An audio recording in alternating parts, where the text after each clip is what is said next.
this video, I'm going to be reviewing One Punch Man Season 2. As per normal, I can't use footage from the show, so I'm going to put something on the screen. I'm going to let future me decide what to put on the screen. Let's start the review.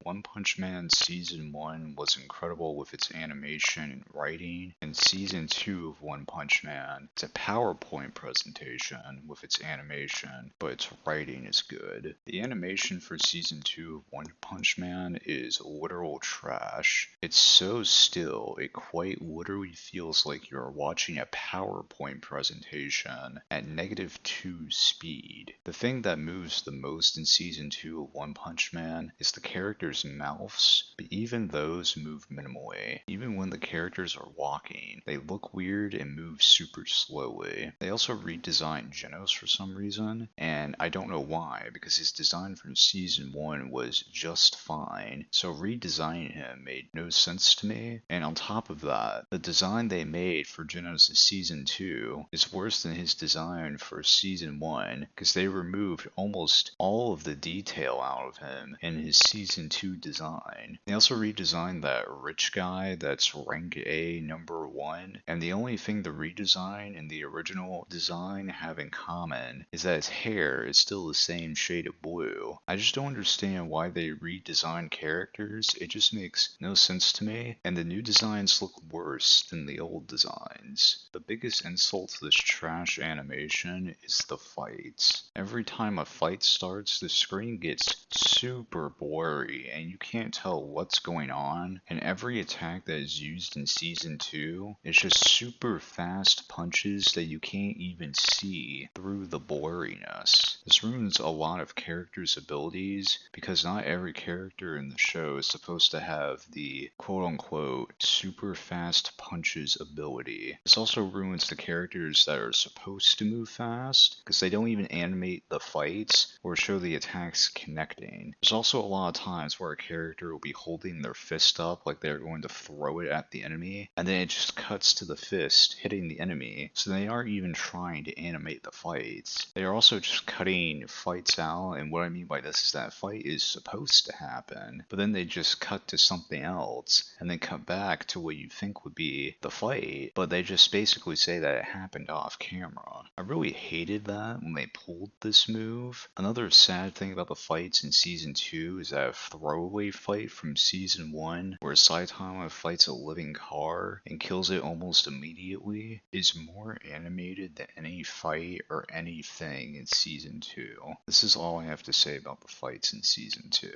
I want to talk about the writing in Season 2 next. I liked the writing in Season 2 and thought it was just as good as it was in Season 1, and the writing is literally the only positive thing I have to say about Season 2 of One Punch Man. Something Season 2 introduces into One Punch Man is an overarching plot, and what I mean by the overarching plot is that a villain organization is made, and there's reoccurring villains, and if the show keeps going, I imagine the important villains would keep reoccurring. I do think the plot of Season 2 is more interesting than the plot of Season 1. I also think the comedy still lands in Season 2 just like it did in Season 1. Something that I imagine a lot of you are wondering is, why did the animation quality drop so much in Season 2? Madhouse animated Season 1 and they weren't under time pressure. JC Staff animated Season 2 and they were under time pressure. Neither of these reasons make me hate Season 2 of One Punch Man less. It's time to give the score, and I'm giving Season 2 of One Punch Man a 2 out of 5. The writing carried it to a 2 out of 5, and there's no way I'm giving it anything higher than a 2 out of 5. It's also upsetting how bad Season 2 is because of how much I liked Season 1. I don't know if a Season 3 of One Punch Man is going to be made, but if it does get made, I hope the animation is a lot better than what it was in Season 2. That's about it. See ya.